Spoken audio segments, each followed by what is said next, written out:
So hello everyone, Namaste, Hare Krishna. Welcome to Gita study session.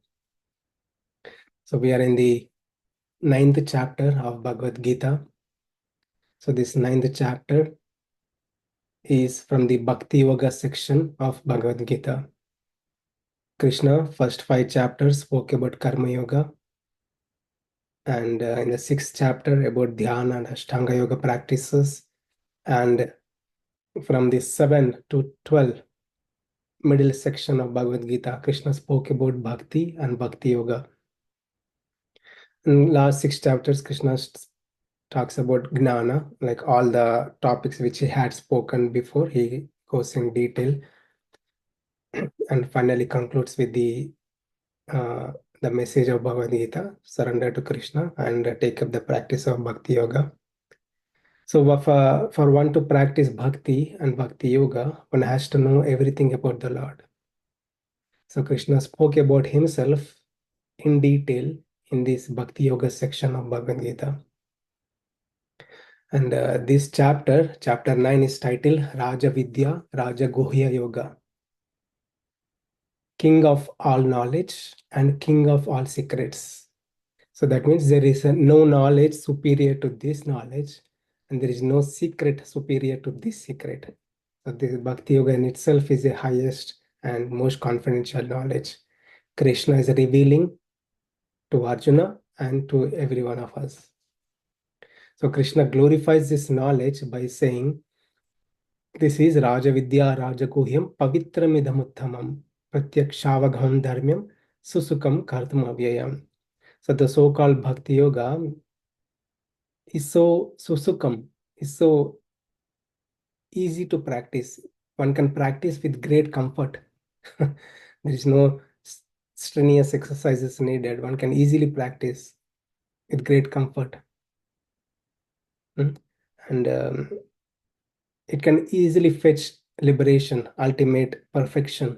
Bhakti Yoga, just by the practice of Bhakti Yoga, can easily fetch the ultimate perfection, attaining the Supreme Lord. So Krishna is saying, I'm teaching this to you, Arjuna, because you are faithful. You don't have envy towards me or anybody. So I'm teaching this knowledge to you. And Krishna also says, for a faithless person, he cannot come out of this repeated cycle of birth and death. One has to have faith to gain the knowledge of Bhakti, Yoga, and practices and attaining perfection. One has to have good faith. And Krishna talks about himself again. He spoke about himself in the 7th chapter in detail. And again, he continues that in this 9th chapter also. So there was a little detour in the 8th chapter because Arjuna asked this question about what happens at the time of death. Even at the time of death, if a person remembers the God, one can attain the God. So Arjuna asked the question, how to remember you at the time of death? I want to know more about that. So Krishna gives more details about that in the 8th chapter. In the 9th chapter, Krishna again continues speaking about himself and additional details from the 7th chapter.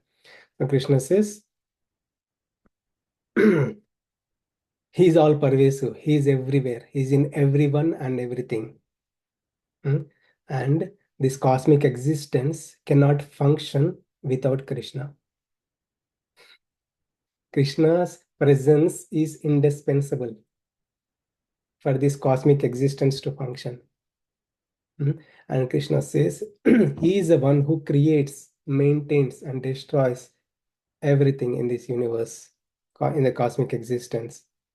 And what is his role? He says, Udasinavat asaktam. He is totally detached from his work, and also he oversees, like he plays a neutral role. He's not favorable or punishing people or anything like that. He's just creating this for our benefit, right? And he plays a neutral role. And Krishna also says, he is the Mayadakshina Prakriti. He is the creator of entire cosmic existence and also the Prakriti, which consists of 3 modes: mode of goodness, passion, and ignorance. Right? Those modes have the influence on people like us. We are pulled by mode of goodness, sometime in the mode of passion, Sometime in the ignorance, we are pulled and propelled by these modes. But these modes or Prakriti has no influence on the God. God is the Adhyaksha, he is a supervisor of this Prakriti. And Krishna also says, when the Supreme Lord descends, people in general do not accept him. They deride him. And because of such nature, they are developing demonic qualities, not accepting the human form of the Supreme Lord. But on the other side, there are Mahatmas. Krishna says the devotees of the Lord are called Mahatmas. They live a life of sacrifice. Their focus is not just material enjoyment, they live a life of sacrifice for working on something which is more beneficial, liberation, right? So those are called Mahatmas. Krishna says the devotees, they are living a life of sacrifice. They are called Mahatmas. Mahatmas are the great devotees of the Lord who can clearly understand the Lord, who God is, and they also worship the Lord. They also worship the Lord with pure love and devotion. Bhajanti mam ananya manaso. It's one-pointed attention. Without any deviation, they always think about the Lord, worship the Lord. They are called Mahatmas. And Krishna also says how the Mahatmas worship the Lord. Satatam kirtayanto mam. Satatam means always. No, the devotees of the Lord always worship the Lord, always glorify the Lord, always in Krishna consciousness, always in God consciousness, always in Krishna consciousness. But when the bhakti matures, when the bhakti in the beginning stage, one started practicing these practices, chanting the holy name of the Lord, meditating on the Lord, listening the lectures of the Lord. These are all bhakti yoga practices. Meditating on the form of the Lord, meditating on or doing some seva to the Lord. These are all bhakti yoga practices. When the bhakti matures, the consciousness of a devotee is in a different platform. He sees Supreme Lord in everyone and everything and everywhere. He do not discriminate anybody or anything. But in the initial stages, one may have different conception about the Lord in different ways. Some may think that Supreme Lord is just this universal form, or some may think the Supreme Lord is like expanded in many demigods, and demigods are also gods. And one may start worshipping the demigods also, not having complete knowledge about who God is. So Krishna clears that confusion about demigods. If a person thinks that demigods are the superior, Krishna clears that confusion. Demigods exist for a purpose. We looked at that. I'll speak about that today also. So Krishna clears that confusion, and Krishna establishes the truth that only he, Krishna, can give moksha. Mukunda is one who gives moksha. That is only Krishna can give that, nobody else.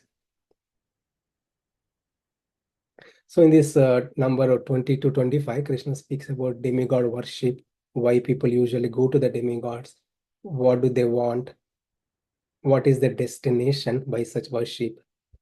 Krishna talks about that and clears all the confusion about these demigods, which is coming from the scriptures itself, Vedas itself. Right?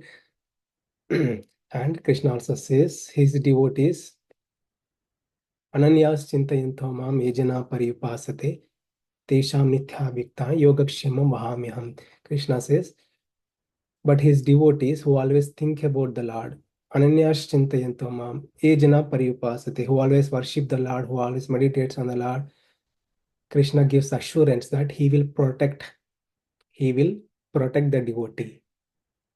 He will protect from all kinds of material problems. Yes, not just that, he also protects the devotion of the Lord, devotion of the devotee.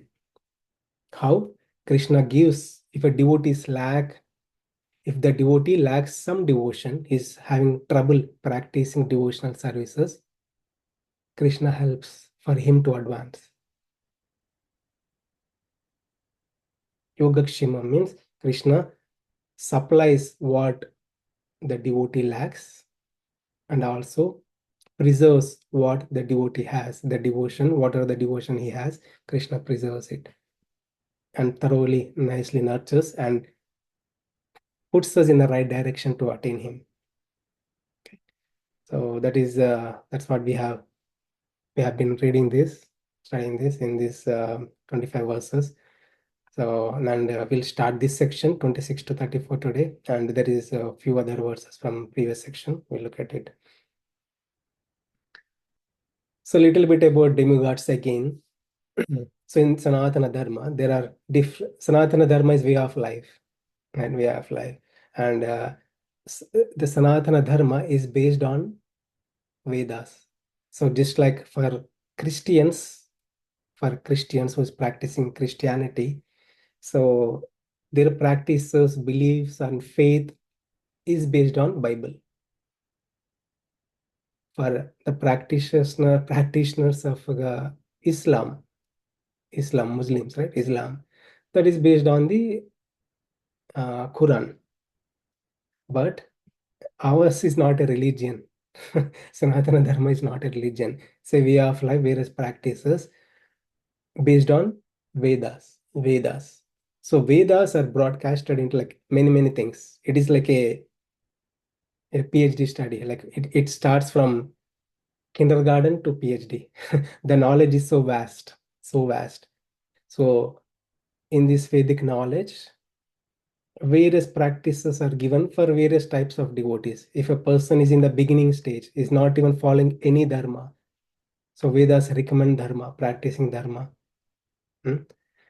so that he can come to dharmic stage and live a regulated life.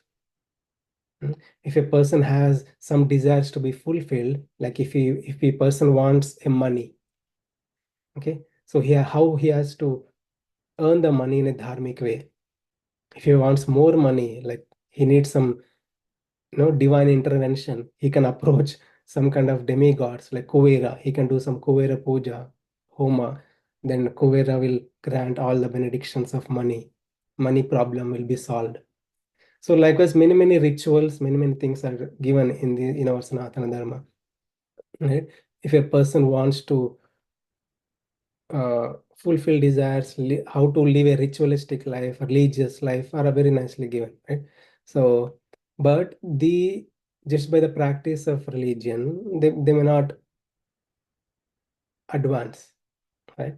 So, being a religious or ritualistic, one attains good karma and one would go to the heaven, and heaven is also temporary, one would come back. So the recommendation is one has to move forward, right, in their life, not just living a life of enjoyment, right?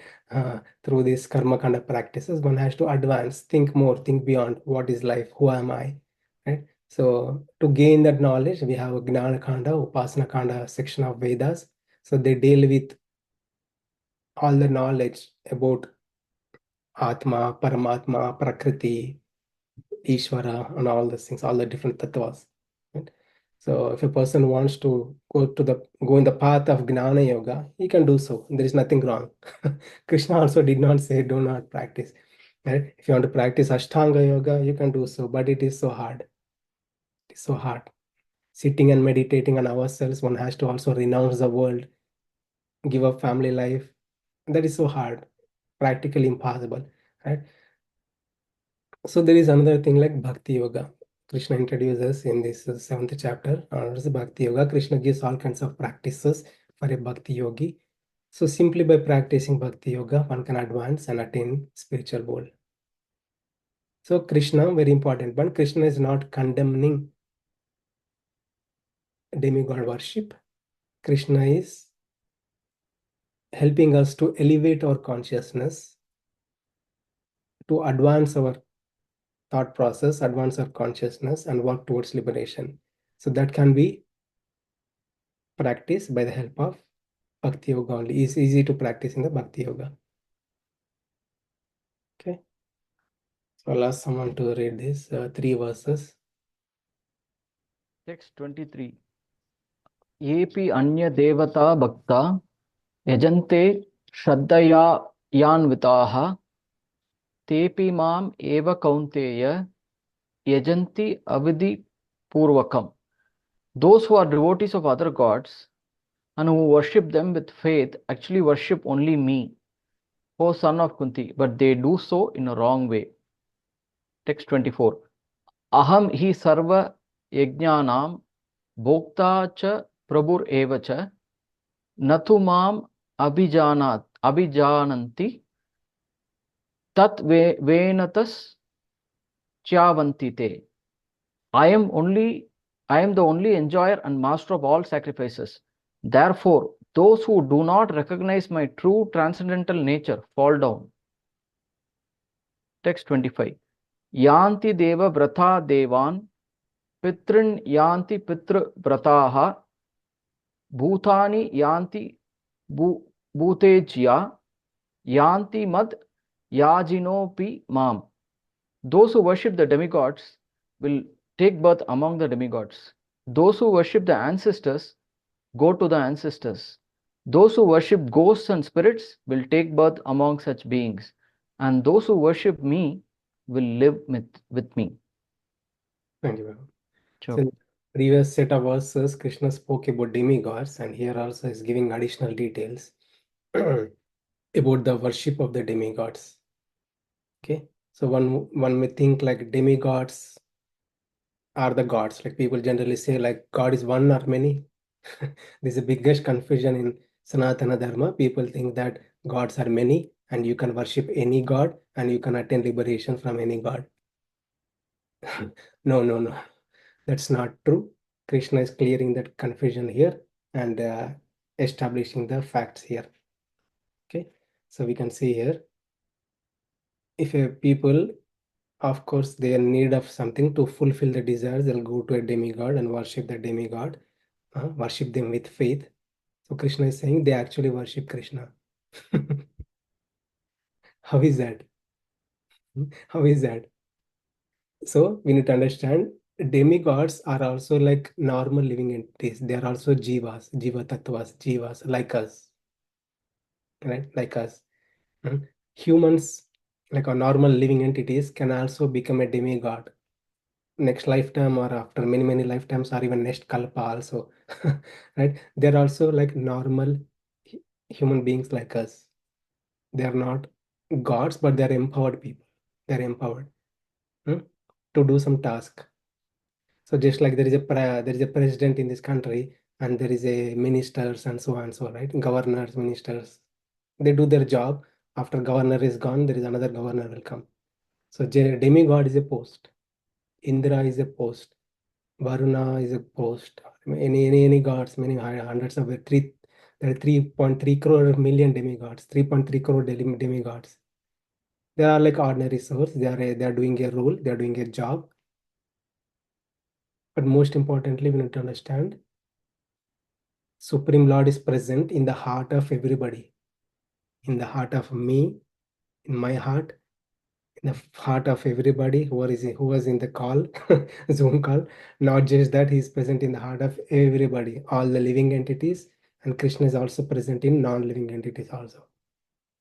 But we'll take this aspect. Krishna is present in living entities, all the living entities, including the living entities in the Earth planet and all the living entities in the any planet in the material world, any planet. So Krishna resides as Paramatma Antaryami in the heart of demigod.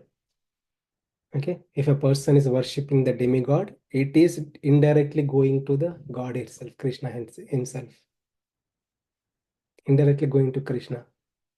So that's why Krishna says avidhi purvakam. They're worshipping me, but in an indirect way.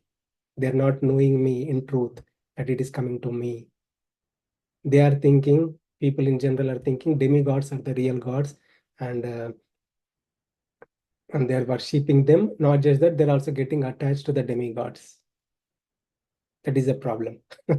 When they study the Vedas scriptures in detail, they can clearly understand demigods are just normal human beings like us. So Krishna also in 24th verse, he says, he's the enjoyer. Bhoktaram Yagnatapasam Sarvaloka Maheshwaram, Krishna says later. But even the worship, all the worship goes to the Supreme Lord only.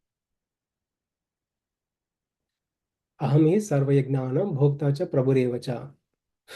He is the supreme enjoyer of all the yajna and sacrifices, even the worship. If a person is worshipping the demigod, that actually worship goes to the Krishna, Narayana, Vasudeva, Vishnu, any name. It goes to the Vishnu, Lord Supreme Lord Vishnu, Narayana, Krishna. So people not knowing that they are falling down because like they're getting attached to the demigods. We think like, okay, I do this worship, I need a wealth, I do this puja, puja, Kuvera is so much pleased and he's giving me all the wealth, I'm satisfied. Now I get attached to Kuvera. This is what happens in general. That's what Krishna is saying. People getting attached to the demigods and also people getting attached to fulfilling their desires. Fulfilling the desires, people are getting attached. And 25th verse, Krishna says, those who worship the demigods, they'll take birth among the demigods. If a person has too much attachment towards a demigod, like Varuna is fulfilling the desires, is one is getting attached to Lord Varuna and doing all the puja. There are some people in India or in India, other countries, they do that. But it was in a heavy proportion in different yugas. At different yugas, there used to be so much demigod worship, so much yagnas, homas, and that was heavy in the previous ages. That's why Krishna is stressing or clearing all this confusion about demigods. Okay, anyway, so if a person is getting attached to demigods, one will go to the demigod planet, heaven. So what happens? Heaven is also a temporary place. Heaven is also a temporary place in Sanatana Dharma. Unlike other religions says that heaven is ultimate place, like Islam or Christianity, Abrahamic religions. They say heaven is ultimate place. The goal of life is to attain heaven. But in our religion, our Sanatana Dharma, as per teachings of Krishna, heaven is a temporary place. If a person goes there, he has to come back. He'll be kicked out of the place. He may enjoy heavenly pleasures, but he'll be kicked out.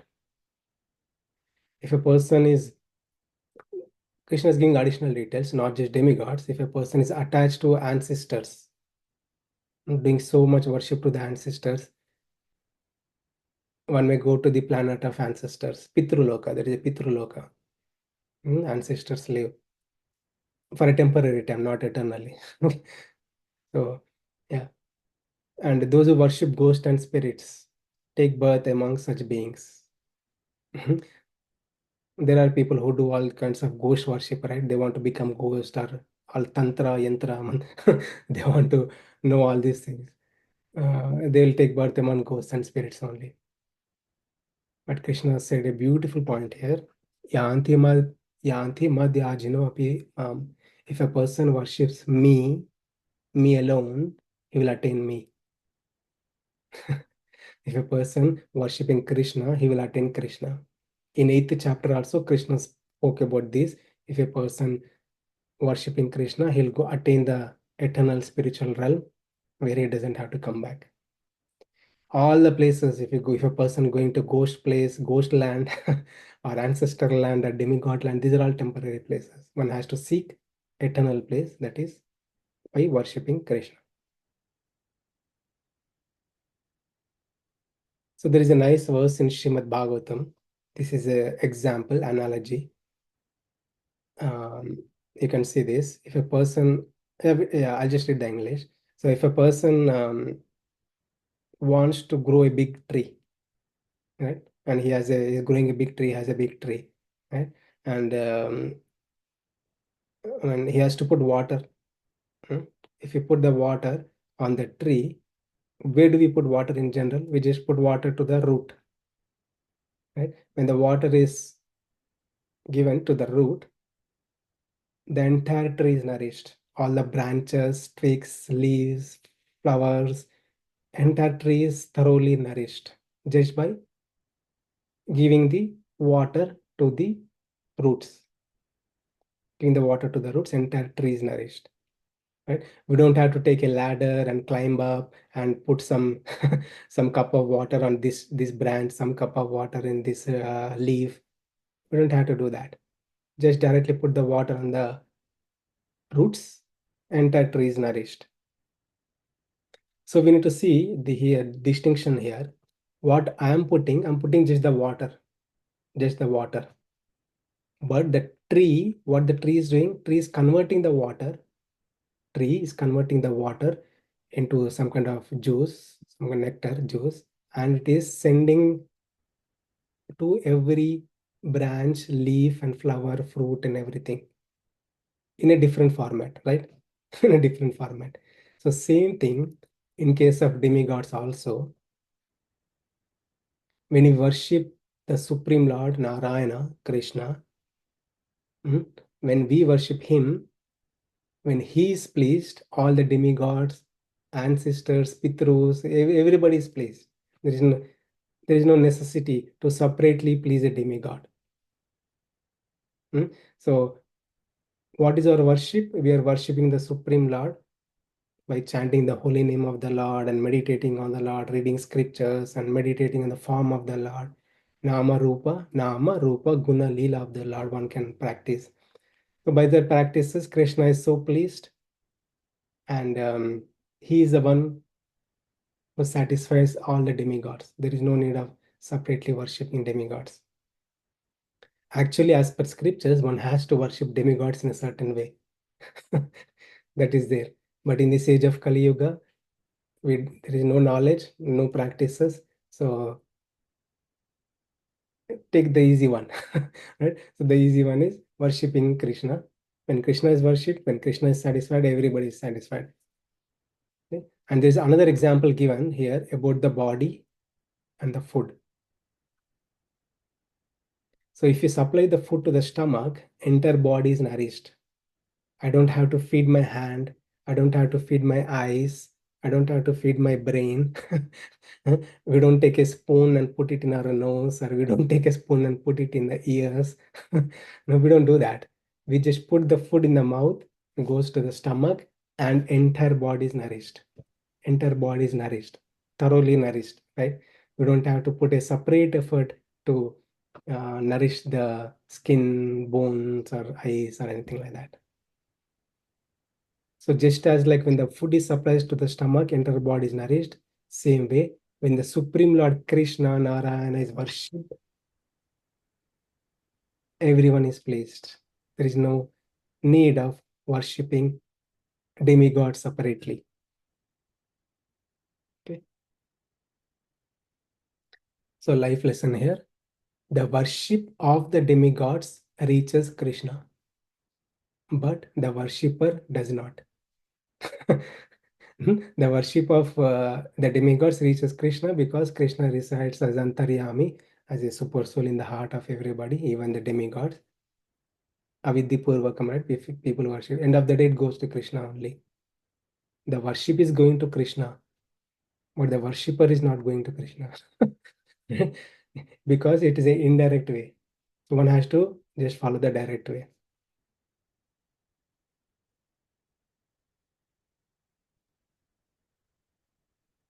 Okay. So now we are moving to the next section. Krishna completed speaking about demigods, demigod worship, and the destinations of such worship.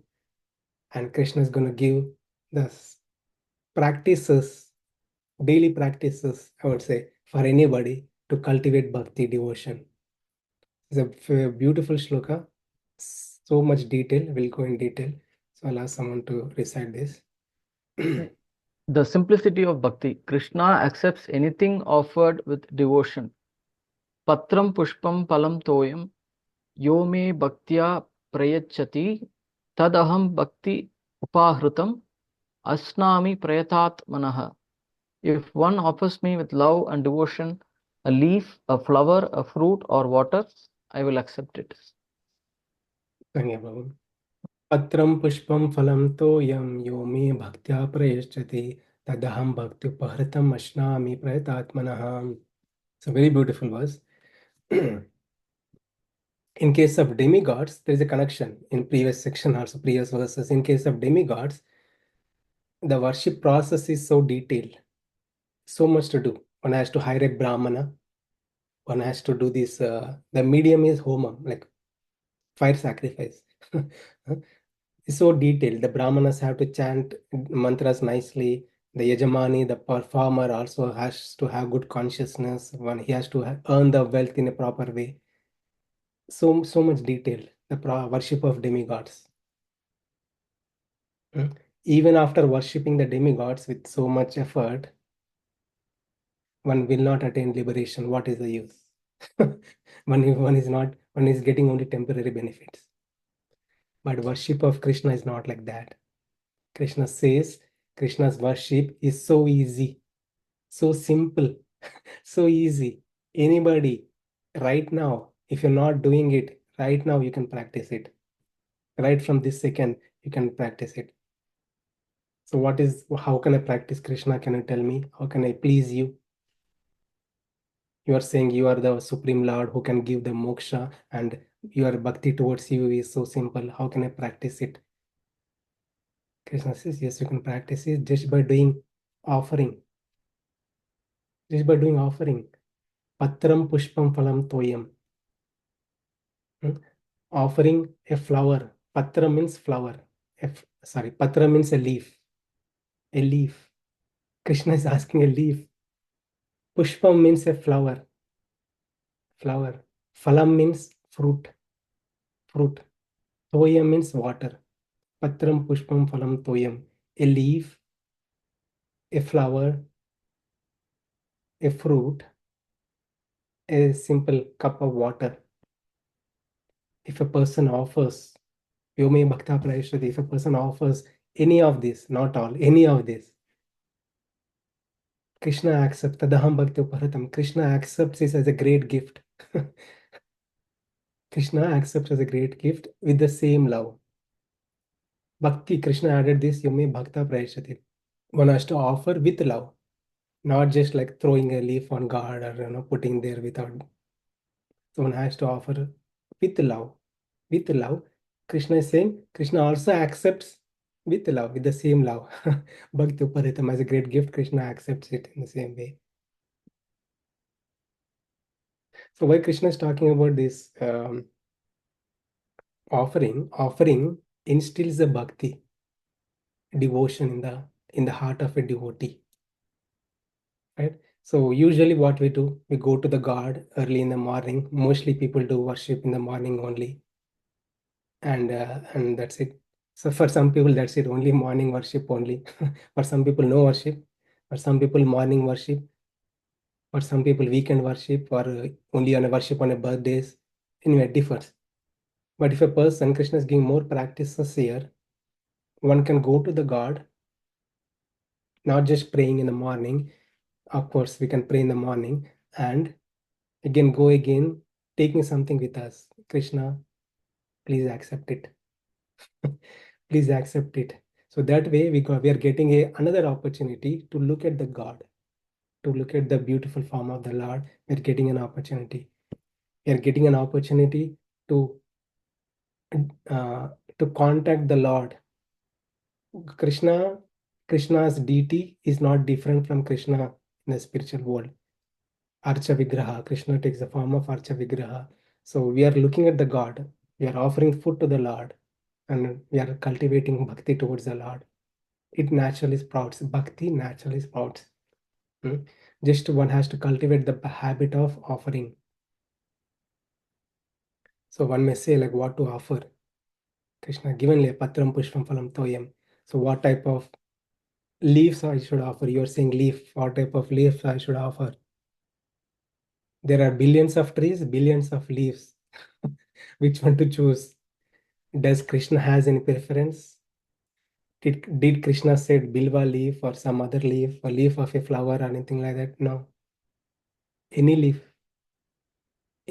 from any plant, any plant, any source, one can just pluck it and offer it free of cost. Luckily, the leaves are not sold in the stores nowadays. Maybe there will be a day leaves are also sold in the stores. But anyway, I mean, normal leaves, not all the leaves are sold. Some leaves are sold in the stores, but not all leaves. One can offer any leaf. There is no preference. Krishna did not say this particular leaf. One can offer any leaf. One can offer any flower. One may say like flowers, there are many, many varieties of flowers. Rose flower, lotus flower. If you go to flower garden, you'll see hundreds and varieties of flowers. Krishna, do you have a preference? Krishna says no preference, any flower. Krishna, should I buy from a Costco or some store, flower store, and put $100 and offer that bouquet to you? No, no, no, no. You don't have to spend any money.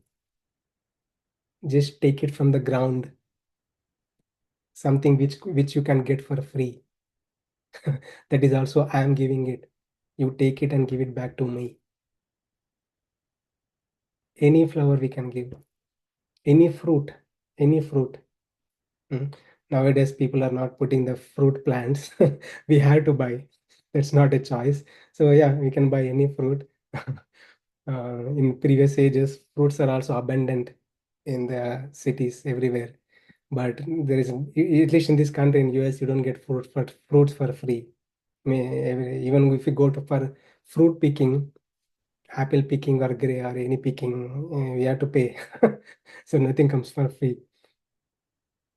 In previous ages, in good countries, there are some countries, fruits are in abundance in everywhere, abundant in everywhere. So one can pick any fruit, you can buy fruit or take from the nature, any fruit one can offer to Krishna. Is nothing is available, one can offer the water, little bit of water from any lake or anything, pure water, not dirty water. One can offer a pure water to Krishna. Krishna says, you do everything offering, but sprinkle that with bhakti, devotion. Just like if you buy a pizza, we add so many toppings, right? If you don't have toppings, it's like boring, right? There's no fun in it. So Krishna is saying, sprinkle with love. You can offer me a leaf, sprinkle with love, and offer it with me, offer it to me. I'll accept it with the same love. Okay. So we'll go a little deeper in this verse. So Bhakti Yoga, unlike any other practices, is easy. Easy to understand, easy to practice, easy to attain perfection. And that is something which can start today. Okay. If I ask you to do pranayama and hang upside down and do very wide varieties of asanas to make the body fit, and when the body is fit, mind is also fit. When the body is fit, mind is also fit, right? And once the mind is fit, then one can practice meditation. And if I tell you all those things, you'll run away, right? So the practices, the process of other practices like Ashtanga Yoga or any other, they're hard to understand, hard to practice. But the bhakti devotional services to the Lord is so easy, easy peasy. So easy peasy, easy to understand. Krishna is saying, just offer a leaf and you develop love towards me. By such love, you'll attain me. So easy, right? If a person has a habit of offering with pure love one flower, is guaranteed to attain liberation. Guaranteed within this lifetime, one can attain liberation, guaranteed. But he has to offer with love, that pure love. Okay. So this is we can practice today. If you're not doing right now, today, if you're not doing any of these offerings, one can do just offer a fruit to the God before we eat, a flower, make Krishna becomes happy. Or love has to be embellished, or offering has to be embellished with love. Okay? And offering instills love and devotion, right? Not just an obligation, like I'm offering because I have to offer, no other way. No, no, no. Offering with love instill devotion. Just like if I like a person, right? If I like my dad, I want to do something to my dad. I want to buy him a gift, a nice watch. Everybody does it. It's natural. The love within heart is natural. That love we have towards things, towards people. But the same love when we have towards the Lord, it's the same thing. Hmm? The same thing. It gives a great benefit, right? So the same love we can offer. I mean, we offer gifts to the a person we love, to our children. We buy them some gifts because I love my children. I buy them some gifts. I love my wife. I buy them some nice sari. I buy my, I like my father. I love my father. I buy him a nice watch or anything he likes. It's not like I offer what I like. Hmm? If I give my wife, if I give my wife whatever I like, she may not like, or she may not like the gift, and she may not like me also. Right? So I have to know what my wife likes. That is a true love. The true love is what my wife likes, and just to make her happy, give pleasure. Like I buy a gift which she likes, and I give to her. That's a pure love. Pure love. The same thing in case of Krishna also, what Krishna likes. What Krishna likes. Hmm? Not I like. It's not like I like to eat laddu today. I'll make a laddu so that I can eat nicely, but I'm also offering to the God.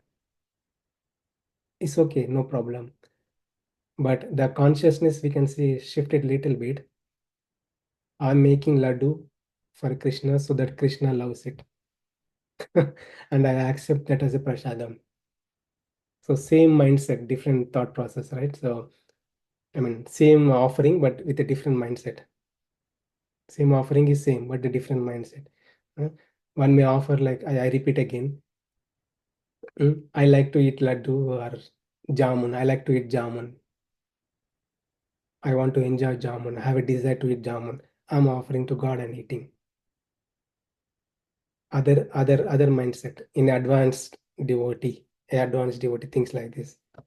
I cook for Krishna to please Krishna. I'll cook a nice, delicious jamun to Krishna, and I'll accept it as Krishna's prasadam, not to enjoy through my senses, not to enjoy through my senses, but I'm enjoying for the pleasure. I'm eating for the pleasure of the Supreme Lord. So that is the advanced consciousness. Okay. So for the beginning level, even if you want to eat jamun, that's okay. We can cook it and offer to God and eat it. So that way, by such offering, it's an opportunity to see the Lord, to build the loving relationship with the Lord. Build the loving relationship with the Lord.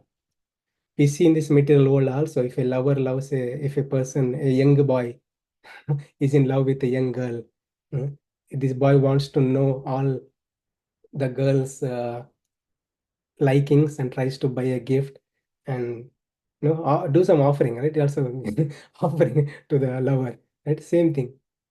If you want to develop that loving relation with the God, we have to start with some kind of process. The process is so easy, just by offering. So this is a common question people have. Does Krishna accept in the deity form? Answer is yes. I'll tell a nice story.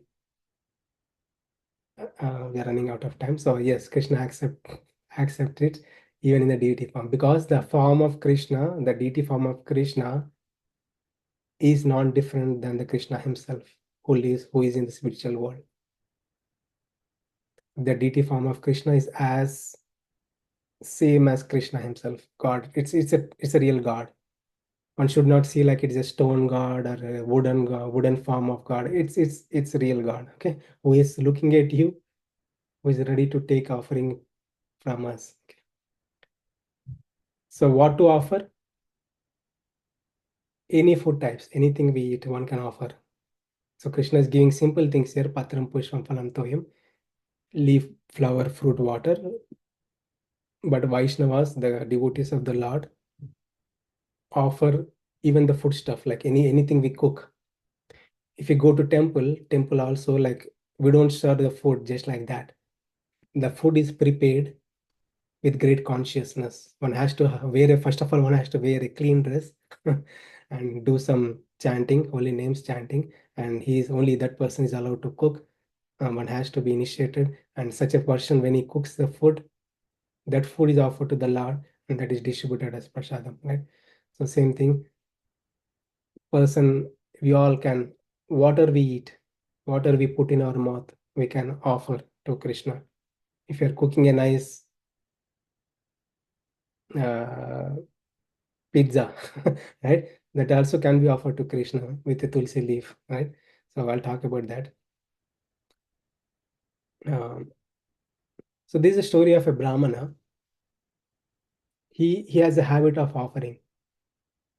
Okay, he used to cook nice food and offer, but he was on a pilgrimage, so there was not an opportunity for him to cook, not many facilities, but he wants to do something to Krishna God.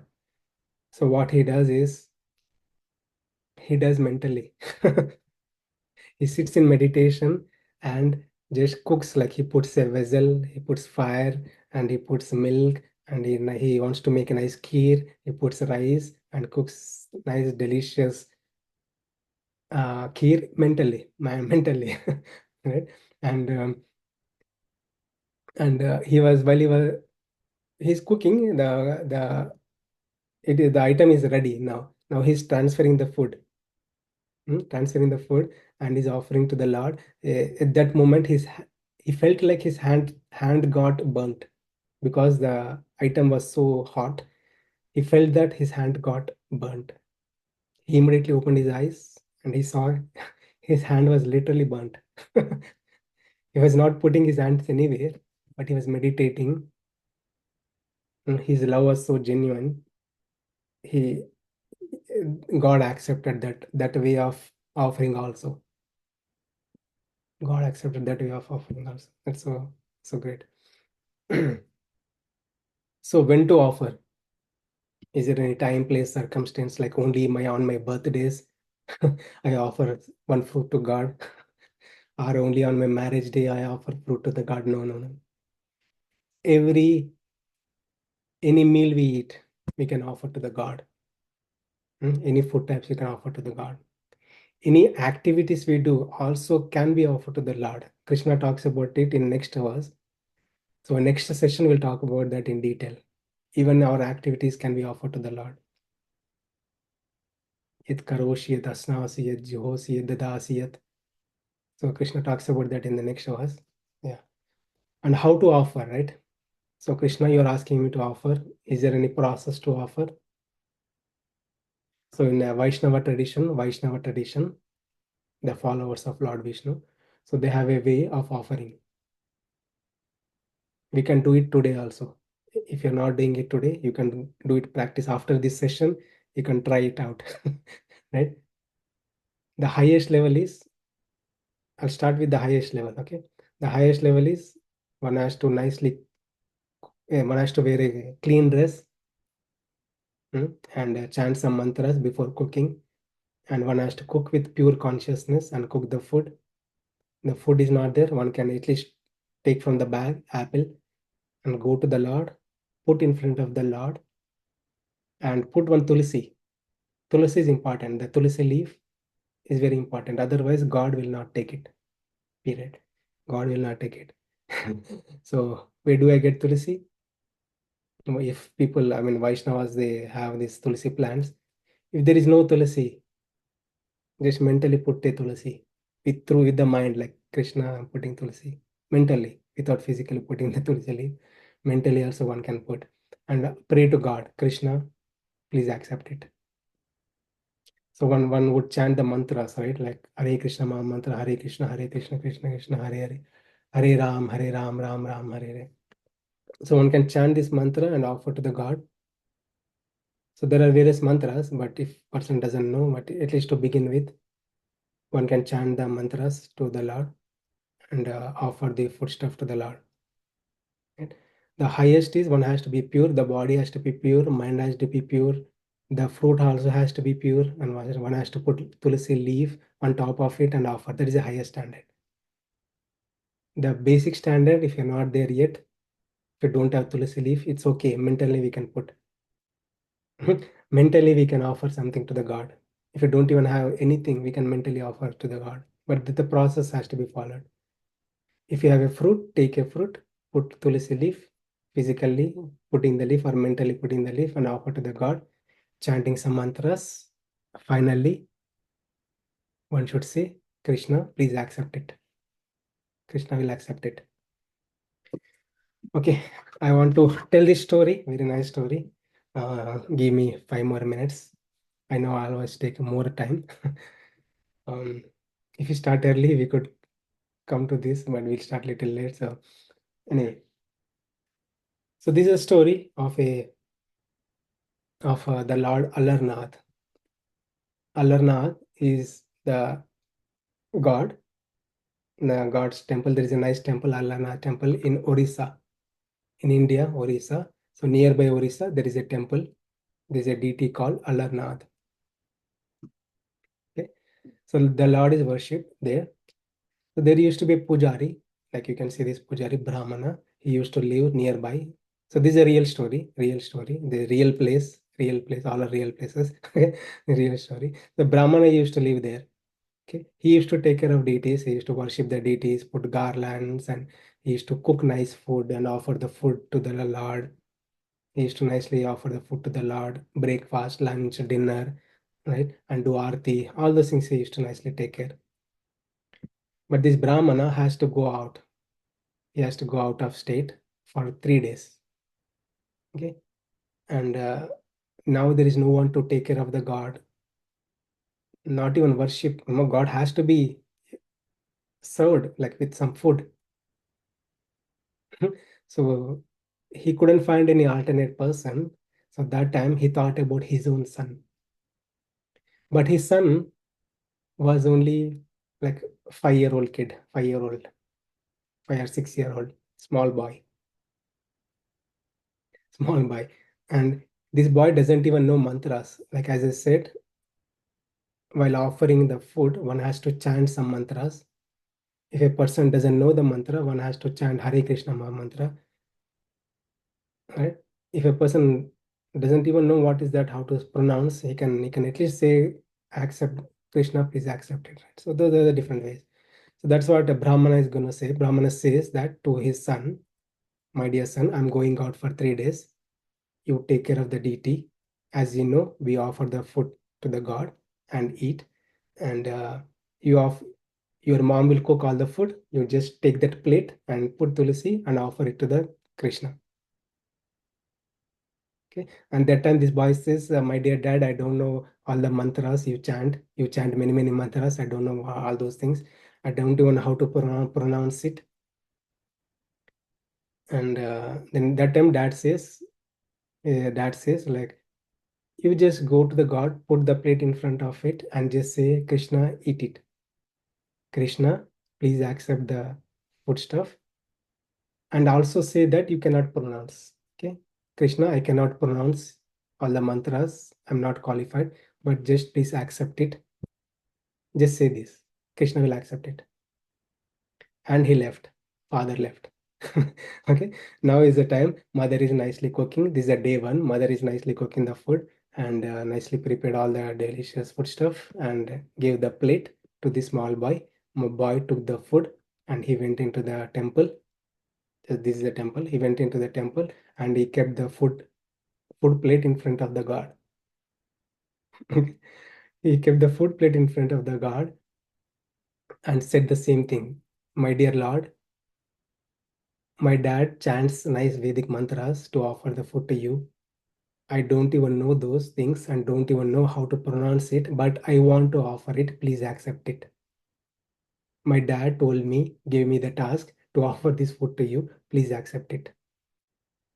And this boy kept the food in front of the nice table there. You can see here in the picture, kept the plate in front of the table and he went out to play. He nicely played, like after 15 minutes, 20 minutes, 30 minutes, he nicely played and he came back.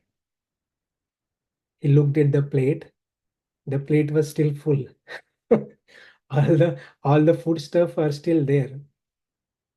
This boy, out of innocence, he thought God did not eat it. God did not eat it.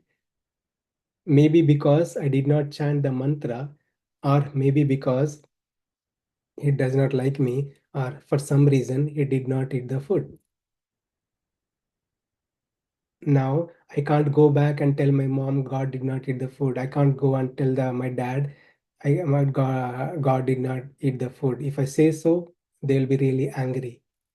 They will be really angry at me.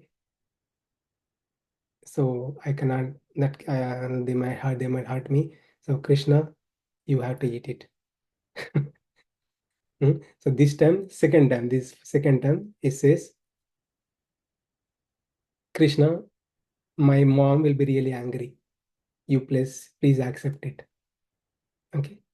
I don't know how to chant mantra. My dad said, I'm doing the same thing. Please accept it. He said the same thing and went outside again. This is the second time. He went outside and nicely played. And he came back. Again, to his surprise, the plate is still full. The plate is still full. And this boy started crying now. This boy started crying. Krishna, what did I do? What did I do to you? What sin I did? I want to offer this to you. My dad said, this is how you offer. If I offer this way, you will eat it. But you're not eating it. You're not eating it. I did some I did some mistake. My mom will be really angry. My dad will be really angry. He sat like this and he started crying, keeping his head down. He just started crying. Look at the innocence of the boy. He thought like God will really eat it. So at that time, Krishna actually took the food stuff from with his own hands. He took the food and he ate. He ate all the food stuff he ate. And boy raised the head and saw the plate was empty. Plate was empty. And this time he took the plate and went to home, to mom, right? And he said, Mom, Krishna ate it. The mom asked, like, where is the food stuff? We want to eat too, right? So that is the Brahmanas. They only eat the food which is offered to the Lord. Okay, that food only they eat. So the plate is empty. They don't have food to eat. Right? She mother was literally shocked, and they starved that day. And second day, mother cooked another nice food and made a nice plate and again sent this boy. This is a day two. The boy goes and offers. The same thing happens. Same thing happens. Krishna did not eat it, and he went out, came back, and he started crying. Same thing, same scene happened since day two also. Day two also same thing happens. The boy takes the plate. Now Krishna eats. The boy takes the plate, goes back and says, "My dear mom, Krishna ate it. God ate it." The mother was literally shocked. How come? That's not true. Maybe this boy is distributing the food to his friends. But mother couldn't go outside, so she has to starve. Now it's day three. Day three also same thing happened. Same thing. The plate came empty, and like on the day three, towards the end of the day, his father came. His father came, and his father was really hungry, and the mother couldn't serve because there was no food. Mother says, like, I have been starving from the past 3 days. This boy is taking the food and maybe distributing to everyone. He's saying God ate the food. We don't have any food to eat now. I can't even serve you. And this Brahmana was literally shocked. And now there are day four. Brahmana says, like, okay, now make the nice food. Send this boy. Now the plate is sent. The boy took the plate and went into the temple, and the same scene happened. Uh, And at this time, this father, you can see in this picture, he was hiding behind a pillar. He just hid himself behind the pillar, and this he saw all the incident or what happened. Right. So this Brahmana could able to see literally God uh, uh, showed his hand and and God himself ate the food, and the plate is empty. So that time this Brahmana realized, from the many years I have been offering the food to the God. God never ate it. And look at the devotion. Look at this the innocence of this child, who has a strong faith that Krishna will eat it. He has a faith that Krishna will eat it. And Krishna proved that he will eat it. He will eat it. When the devotion is pure, Krishna will eat it. So that was the relation of the Brahmana. So if you don't have the habit of offering, we can make an habit and at least offer one fruit or leaf or water, little cup of water to Krishna. If you have a tulsi, that's great. If you don't have a tulsi, we can mentally put, at least to begin with, we can put it and develop that habit, cultivate that habit, and establish the loving relationship with the Lord. This is a line to underline. The process of Bhakti Yoga is just to develop and cultivate loving relationship with the Lord. So there is another story I'll tell next time. So it's already late. I'll stop here. So thank you all for your time. As always, I'm taking more time. I hope you have gained some info. So thank you, Hare Krishna. If you have any questions, thoughts, please feel free. Thank you. Thank you. Really.